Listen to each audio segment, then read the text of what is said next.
Hi guys, welcome to my YouTube channel mind हाइज nursing. Guys आज हम देखेंगे स्कोप ऑफ साइकोलॉजी। ये भी किसी ने डिमांड की थी, उन्हीं के रिक्वेस्ट पे ये वीडियो मैं तैयार कर रही हूँ, जो कि आपके काफ़ी यूज़फुल रहेगा आपके लिए एग्ज़ाम्स में। तो गाइस देखते हैं आज कि ये इसमें पहले हम देखेंगे meaning and definition of psychology. Psychology is the scientific study of behaviour and mental process. Psychology क्या है? वो हमारे जो बिहेवियर है और जो मेंटल प्रोसेस है उसकी उसमें क्या की जाती है, साइंटिफिक स्टडी की जाती है, उसी को साइकोलॉजी बोलते हैं।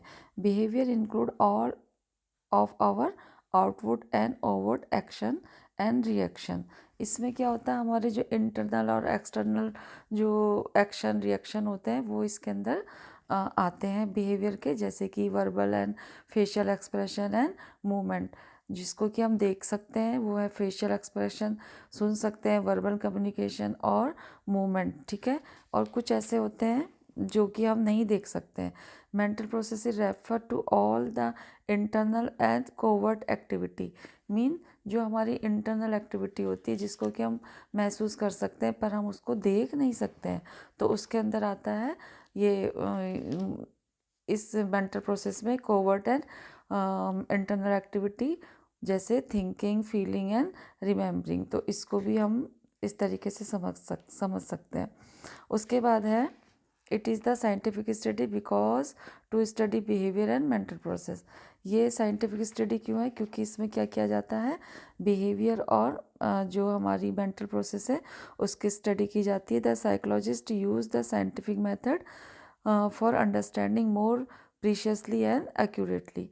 तो ये क्या करते हैं कि जो साइकोलॉजिस्ट होते हैं उसमें क्या करते हैं, उसको हमारे जो माइंड और हमारे जो बिहेवियर है उसके जानने के लिए, उसको समझने के लिए कुछ साइंटिफिक मेथड का यूज़ करते हैं। कुछ वो टेस्ट वगैरह उसमें यूज़ करके उसका एक्यूरेटली उसको असेस करते हैं। तो the word psychology has its origin from two Greek word psyche and logos.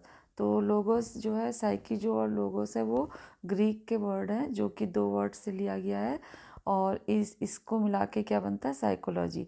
तो साइकी का मतलब होता है soul and logos mean study.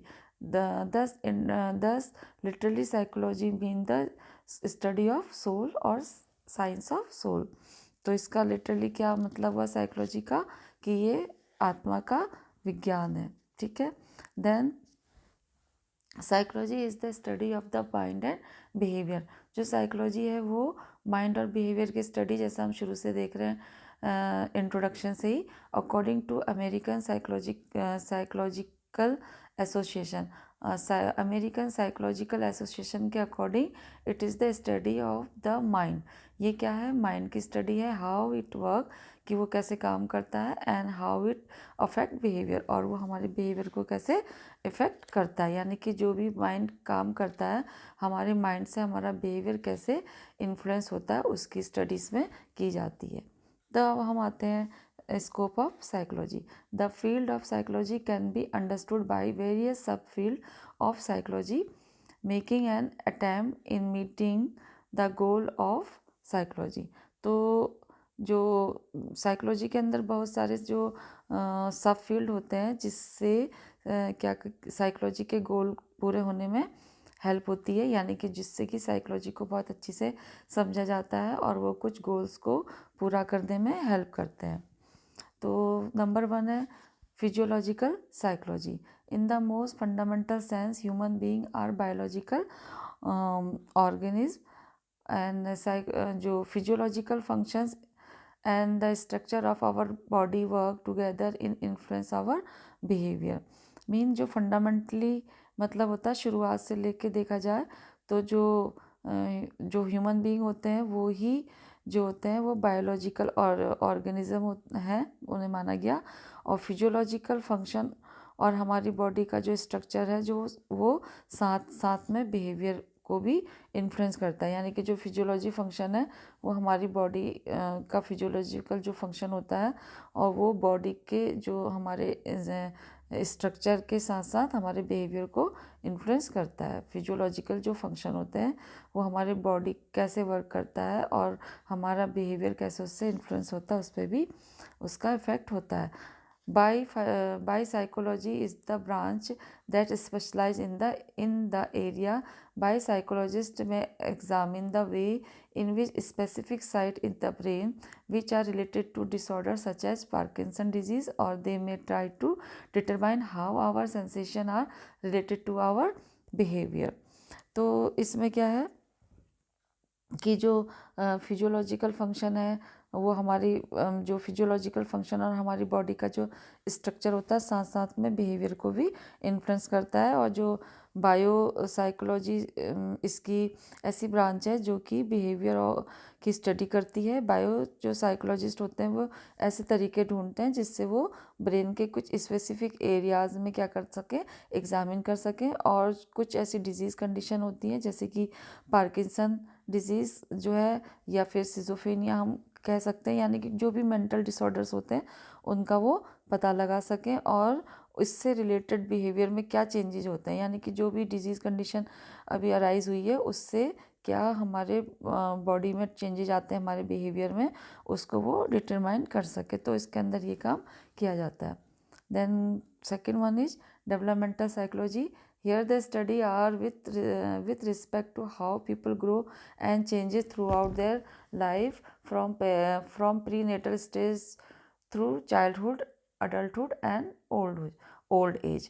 तो मतलब यहाँ पे क्या किया गया है, ये जो डेवलपमेंटल साइकोलॉजी है इसमें क्या किया जाता है, जब प्यूपल्स होते हैं उनकी ग्रोथ, उनकी जो डेवलपमेंट होता है वो कैसे ग्रो करते हैं, उसमें कैसे कैसे चेंजेस आते हैं हर एक पीरियड्स में, हर एक जैसे प्रीनेटल स्टेजेज हो गई, चाइल्डहुड हो गया, अडल्टहुड हो गया और ओल्ड एज हो गया, मतलब थ्रू आउट दी लाइफ उसमें कैसे कैसे चेंजेज हो रहे हैं उसके बारे में इसमें स्टडी की जाती है। ठीक है, और इसमें क्या होता है, मतलब वो इन स्टेजेस से कैसे वो क्या हो रहे हैं इससे पास होते हैं ये देखा जाता है। ठीक है, फिर है developmental psychologist work in a variety of setting in like मतलब like college, school, health centre, business centre, government and non profit organisation etcetera. जो डेवलपमेंटल जो साइकोलॉजिस्ट होते हैं वो जो होते हैं वैरायटी ऑफ सेंटर्स, जो सेटिंग्स होती हैं जैसे कि कॉलेज, स्कूल, हेल्थ वर्क, जो हेल्थ सेंटर्स होते हैं, बिजनेस सेंटर्स होते हैं, गवर्नमेंट नॉन प्रॉफिट ऑर्गेनाइजेशन, इनमें क्या करते हैं वो काम करते हैं। ठीक है, और they are also very much involve in study of the disturb children and arise and advising parents about helping such child.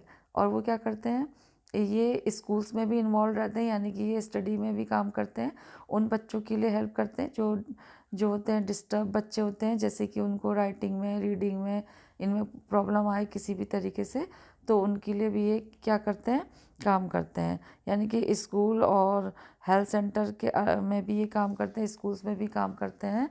और ये क्या करेंगे, इसमें जो डिस्टर्ब चिल्ड्रंस और इसके लिए जो मतलब उनके जो पेरेंट्स होते हैं डिस्टर्ब स्टूडेंट्स के, उनके साथ क्या करते हैं वो उनको भी इन्वॉल्व करते हैं एकेडमिक जो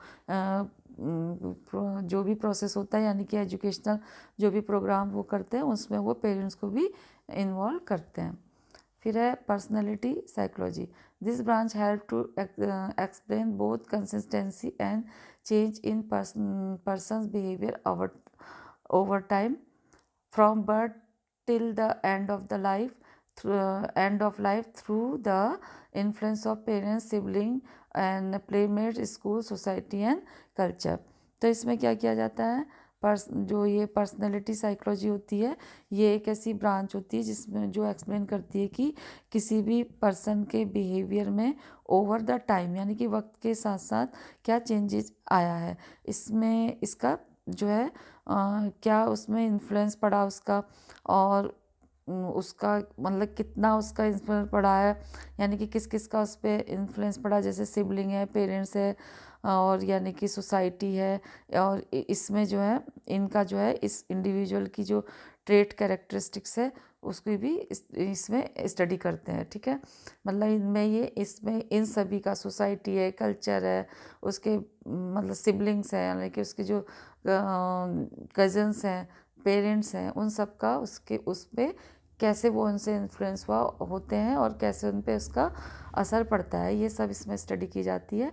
it also studies the individual traits that differentiates the behaviour of one person from that of another person. और इसमें इंडिविजुअल की जो ट्रेड्स होते हैं, यानी कि जो करेक्टरिस्टिक्स होती हैं, उसकी भी स्टडी करते हैं, जिससे उस जो पर्टिकुलर पर्सन का दूसरे पर्सन से बिहेवियर का डिफरेंशिएट करते हैं।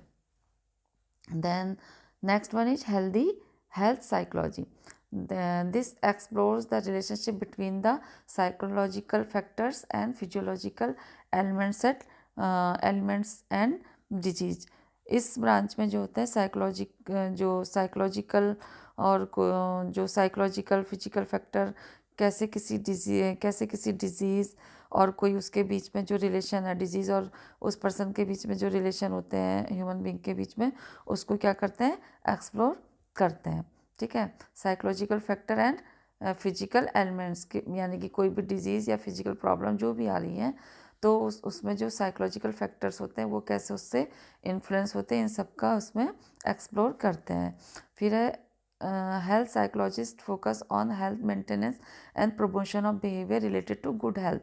और जो हेल्थ साइकोलॉजिस्ट होते हैं उनका फोकस किस पे रहता है, हेल्दी लाइफ स्टाइल पे, यानी कि हेल्थ को कैसे मेंटेन करना है, बिहेवियर को कैसे प्रमोट करना है, गुड हेल्थ के लिए उनको किस तरीके से मोटिवेट करना है, तो उस पर इनका फोकस रहता है। जैसे कि एक्सरसाइज हो गई, गुड हेल्थ हैबिट्स को डलवाना है, या फिर जो डिस्करेजिंग अनहेल्दी बिहेवियर, और जो अनहेल्दी बिहेवियर है उसको डिस्करेज करना है, उसके लिए उनको मना करना है, अवॉइड करवाना है, like smoking, drug abuse and alcohol.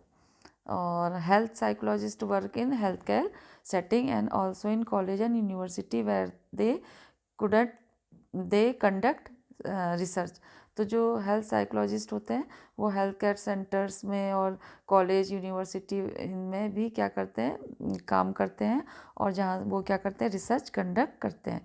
They analyse and attempt in to improve the health care system and formulate health policies. और वो हेल्थ जो सिस्टम होता है उसके लिए वो क्या करते हैं, कुछ हेल्थ पॉलिसीज़ भी फॉर्मुलेट करते हैं।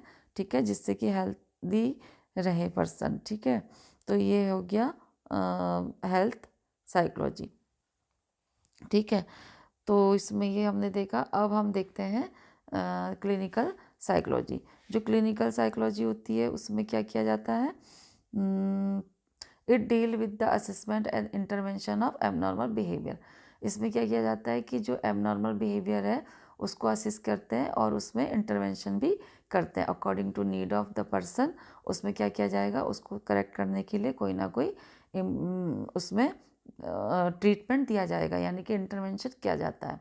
ठीक है, as some observe and believe that psychological disorder arise from a person unresolved conflict and unconscious motive. ऐसा माना जाता है और ऐसा विश्वास किया जाता है कि जो साइकोलॉजिकल डिसऑर्डर्स होते हैं वो पर्सन के अनरिजॉल्व कॉन्फ्लिक्ट्स, यानी कि जो उसकी अधूरी इच्छाएं होती हैं या जो उसके अनकॉन्शियस मोटिव्स होते हैं जो कि उसके पूरे नहीं हो पाए हैं, उन सभी के कारण क्या होती है, ये डिसऑर्डर पैदा होते हैं। ठीक है, ये माना जाता है। ठीक है, फिर है clinical psychologist are employ in hospital, clinical and private practice. और जो क्लिनिकल साइकोलॉजिस्ट होते हैं वो इन सभी जगहों पे वर्क कर सकते हैं, एम्प्लॉय होते हैं, hospital, clinical, private practice. They often work closely with other specialist in the field of mental health. और वो क्या करते हैं, क्लोजली वर्क करते हैं स्पेशलिस्ट के साथ जो कि उस फील्ड मेंटल हेल्थ के फील्ड में काम कर रहे होते हैं। ठीक है, देन 6 इज काउंसलिंग साइकोलॉजी। जो काउंसलिंग साइकोलॉजी होती है, this focus primarily on educational, social and career adjustment. ये फोकस करती है educational, social and career adjustment के लिए, कि उसमें कोई ऐसी प्रॉब्लम आ रही है इन सभी में तो उसको शॉर्ट आउट करने में ये क्या करती, काउंसलिंग करती है। इसमें जो साइकोलॉजिस्ट होते हैं advise student on effective study habits and the kind of job they might be best suited for। और ये क्या करते हैं, जो ये जो काउंसलिंग साइकोलॉजिस्ट होते हैं, ये स्टूडेंट को एडवाइस करते हैं कि उन कैसे वो इफ़ेक्टिव जो स्टडी हैबिट्स हैं वो डाल पाएँ, और जो उनके लिए कौन सी जॉब सूटेबल रहेगी उसको भी वो उसमें काउंसलिंग करते हैं।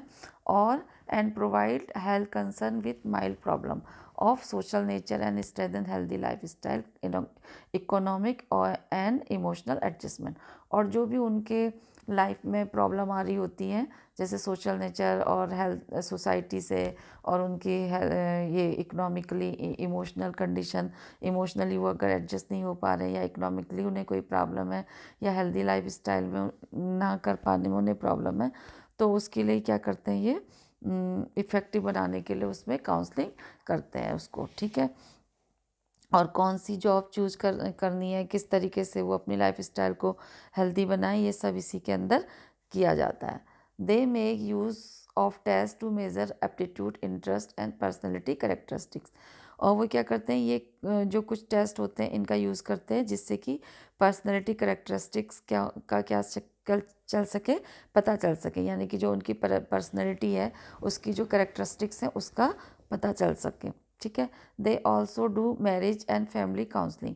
और वो क्या करते हैं, मैरिज लाइफ में अगर प्रॉब्लम आ रही है, फैमिली लाइफ में प्रॉब्लम आ रही है, तो उसके लिए क्या करते हैं, काउंसलिंग करते हैं उसको इम्प्रूव करने के लिए, और फैमिली रिलेशन को इम्प्रूव करने के लिए। ठीक है, फिर उसके बाद है educational psychology. Educational psychologist are concern with all the concept of education. तो जो एजुकेशनल साइकोलॉजिस्ट होते हैं वो क्या करते हैं, एजुकेशनल कॉन्सेप्ट में सारे जो है वो ऑल एजुकेशनल कॉन्सेप्ट में क्या करते हैं, डील करते हैं। This include the study of motivation, intelligence, personality, use of reward and punishment, size of the class, expectation and personality traits, and the effectiveness of the teacher, the student teacher relationship, the attitude, etc। ठीक है, इसमें क्या करते हैं, ये जो motivation होता है, इंटेलिजेंस होता है, पर्सनैलिटी जो उनकी पर्सनैलिटी को कैसे यूज़ करनी है, और जो उनके एक्सपेक्टेशन होते हैं स्टूडेंट्स और फैमिली, मतलब पेरेंट्स के, उनको क्या करना, और टीचर्स पेरेंट्स के रिलेशनशिप को इम्प्रूव करना, उसके बारे में उसमें स्टडी करना कि कैसे उसको इम्प्रूव कर सकते हैं, या कैसे उसमें काम करना है, उनको कैसे एजुकेट करना है, इन सभी में इसमें काम किया जाता है। ये स्टूडेंट की जो परफॉर्मेंस को क्या करते हैं, इवॉल्वेट भी करते हैं। जैसे कि it also concern with designing test to evaluate student performance. ये क्या करेंगे, ये स्टूडेंट परफॉर्मेंस को इवालुएट करने के लिए बहुत से ऐसे कुछ टेस्ट भी परफॉर्म करते हैं। They also help in designing the curriculum to make learning more interesting and enjoyable to children. और ये क्या करते हैं, हेल्प करते हैं कुछ ऐसे करिकुलम, यानी कि कुछ ऐसी एक्टिविटी को डिज़ाइन करते हैं जिससे कि जो बच्चे हैं, स्टूडेंट हैं, वो उसमें क्या कर सके, उसमें लर्न कर सके इंटरेस्ट के साथ, और उसमें इंजॉय कर सकें।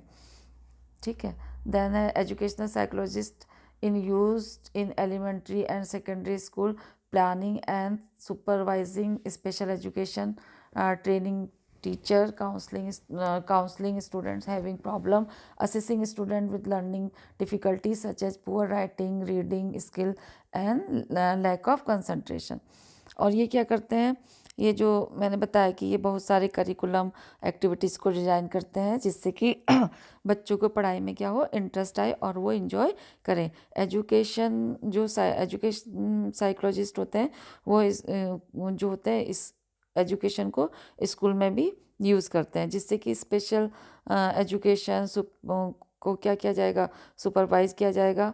ठीक है, एंड टीचर्स को भी ट्रेनिंग दी जाएगी, स्टूडेंट को काउंसलिंग की जाएगी, जिससे कि क्या कर सकें, वो अपने जो भी उनकी जो प्रॉब्लम है, डिफ़िकल्टीज़ हो रही होती हैं उन्हें, मतलब उन्हें लिखने में, पढ़ने में, यानी कि पुअर राइटिंग है, पुअर रीडिंग स्किल है, और या फिर लेक ऑफ कंसंट्रेशन है, तो उसको इम्प्रूव करने के लिए इसमें क्या किया जाता है, फोकस किया जाता है। ठीक है, फिर है सोशल साइकोलॉजिस्ट। तो जो सोशल साइकोलॉजिस्ट है, this studies the effective of society on the thought, feeling and action of people. इसमें जो है सोसाइटी का जो भी इफ़ेक्ट पड़ता है लोगों के थॉट, फीलिंग और एक्शन में, उसके बारे में स्टडी की जाती है। Our behaviour is not only the result of just our personality and predisposition. सिर्फ हमारी ही पर्सनैलिटी और ट्रेट ही रिस्पॉन्सिबल नहीं होते हैं हमारे बिहेवियर के लिए, सोसाइटी भी रिस्पॉन्सिबल होती है। Social and environmental factor affect the way we think, say, and do. Social psychologists conduct experiment to determine the effects of various group pressures and influence of behavior. Social and environmental factor भी जो है हम उसके बारे में क्या सोचते हैं और वो हमारे मतलब हम उसके बारे में क्या करते हैं उनके साथ उनके लिए, और या हम उनके बारे में क्या सोचते हैं, वो भी इसमें हमको इन्फ्लुएंस करता है। सोशल साइकोलॉजिस्ट ऐसी ही चीज़ों की स्टडी करते हैं, ठीक है। The investigation on the effects and propaganda, preservation, persuasion, conformity, conflict, integration, race. These investigations explain many incidents that would otherwise be difficult to understand. Social psychologists work largely in college and universities and also other organization. जो social psychologist होते हैं वह ऐसी ही चीज़ों की study करते हैं, जैसे कि वो इन्वेस्टिगेट करते हैं मतलब प्रोपेगेंडा यानी कि राजनीति, धार्मिक प्रोग्राम, धार्मिक बातें, गलत बातें, एंड आर्ग्यूमेंट, ईमानदारी, गुस्सा, अनलाइकनेस के इफ़ेक्ट के बारे में क्या करते हैं, इसमें स्टडी करते हैं, ठीक है। और जो सोशल साइकोलॉजिस्ट होते हैं वो कॉलेज, यूनिवर्सिटी और ऑर्गेनाइजेशन में काम करते हैं। Then ninth one is industrial and organizational psychology. The private and public organization apply psychology to management and employee training, supervision of personnel, improve the communication with the organization, counseling employees and reduce industrial dispute. इसमें क्या किया जाता है कि ये private और public organisation होते हैं जो कि management, employ training, supervision, communication को इम्प्रूव करने के लिए क्या करते हैं, साइकोलॉजी को यूज़ करते हैं, ठीक है। और जो भी प्रॉब्लम को सॉल्व करते हैं, जो भी प्रॉब्लम उनके बीच में आ रही होती है, एम्प्लॉयज़ को काम करने में जो भी प्रॉब्लम होती है उसको सॉल्व करते हैं। इसलिए जो ऑर्गेनाइजेशन और इंडस्ट्री सेक्टर्स में जो भी वर्कर काम करते हैं वो कैसे फील करते हैं, हेल्दी फील करते हैं, और वो उनकी जो सेफ फील करते हैं, हेल्दी फील करते हैं, और जो भी प्रॉब्लम आ रही है उससे कम करने की कोशिश इसमें की जाती है, वो प्रॉब्लम भी इसमें कम हो जाती है। Thus we can say that organizational and industrial sector not only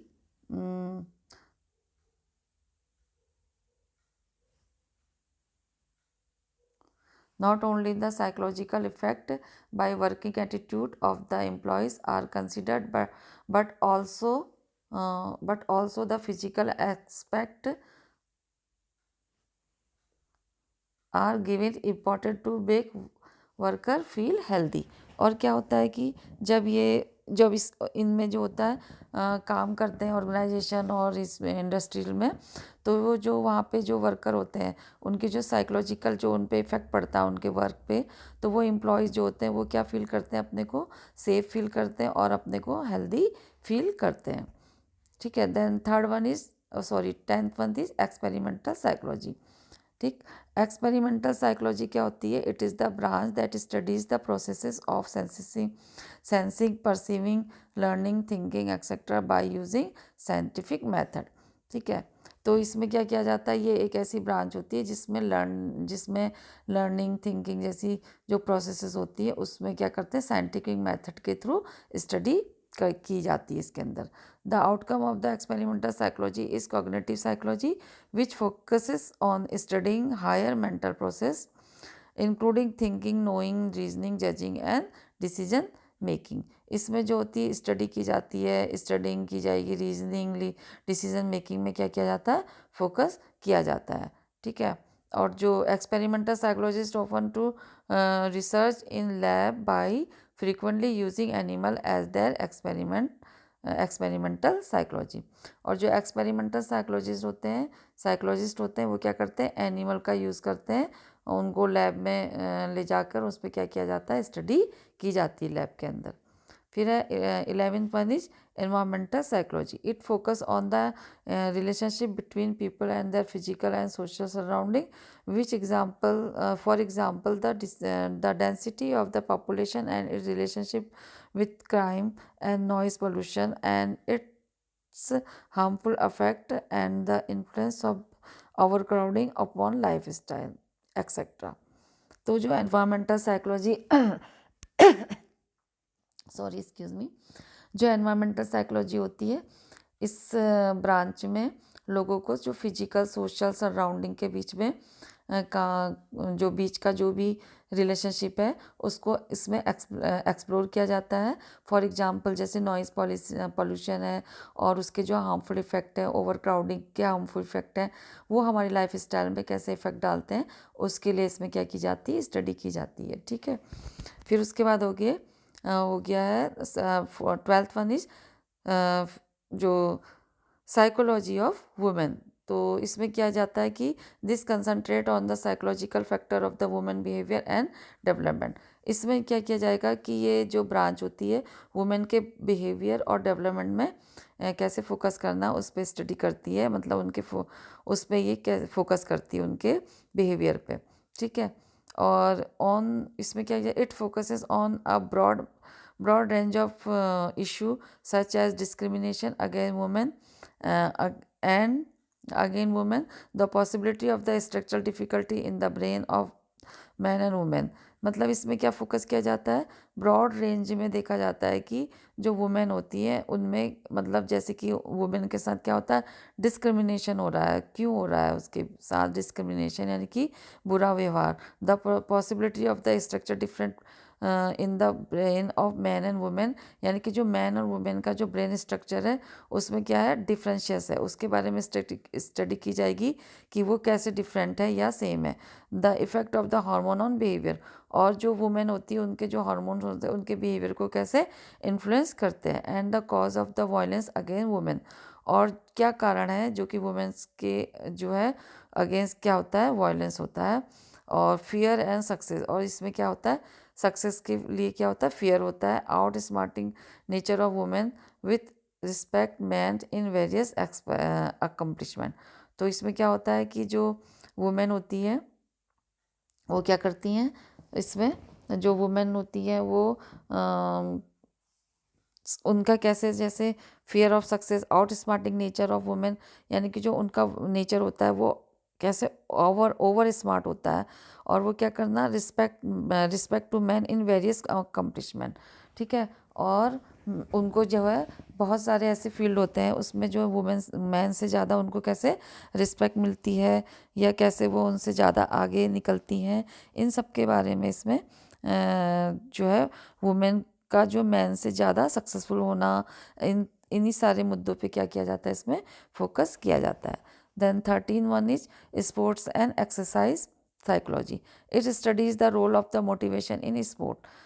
इसमें जो है स्पोर्ट्स में social aspects of sports and physiological issues like importance of training on muscles development. तो इसमें क्या किया जाता है कि जो स्पोर्ट्स में इसमें फोकस किया जाता है और उनको मोटिवेट किया जाता है social aspects of sports and physiological issue, और उसमें जो भी फिजियोलॉजिकल इश्यूज होते हैं उनकी इसलिए उसको ट्रेनिंग दी जाती है, जैसे मसल्स के जो डेवलपमेंट होते हैं उसके बारे में, और coordination of between I and hand, हाथ और आँख का कैसे एक दूसरे के संग कनेक्शन है, यानी कि बॉडी के एक दूसरे पार्ट से कैसे कनेक्शन है। The muscle coordination in track and field, swimming and gym, इसमें क्या किया, जिम्नास्टिक। ठीक है, तो इनमें जो है मसल डेवलपमेंट के साथ साथ ट्रेनिंग आई हैंड्स और साथ इसके बारे में क्या किया जाता है, कोऑर्डिनेट किया जाता है कि वो एक दूसरे के संग कैसे मसल्स कोऑर्डिनेट करती हैं, और इन सभी के लिए इसमें यहाँ पे स्टडी की जाती है। Then 14 one is cognitive psychology. It has it root in the cognitive outlook of the gestalt principle ठीक है। जो coagulation outlook of gestalt principle mean, जो जस्टल ने जो प्रिंसिपल्स दिए थे, जिसमें उसने बताया था कि आई कैसे कोई विजुअल चीज़ों को क्या करती, परसीव करती है, उन चीज़ों के बारे में ये यहाँ पर स्टडी की जाती है। ठीक है। और अनदर मेंट ये क्या होती है, it studies thinking, memory, language development, perception and other mental processes in order to peep into the higher human mental function like insight, creativity and problem solving। इसमें क्या किया जाता है, जो ये इनमें वे चीज़ें आती हैं जैसे मेमोरी, लैंग्वेज डेवलपमेंट, परसेप्शन और अदर मेंटल प्रोसेस, जिससे कि ह्यूमन जो मेंटल प्रोसेसिंग है वो और अच्छी हो सके और ह्यूमन और ज़्यादा अच्छे से क्रिएटिविटी हो पाए, उसमें और ज़्यादा क्रिएटिविटी हो जो पर्सन है। The name of psychologist the Edward Tolman and Jean पेगमेन। इन्होंने क्या किया था, जो जीन पेगेट थे और एल्बर्ट टॉलमन ने भी इसमें क्या किया था, काम किया था। ठीक है।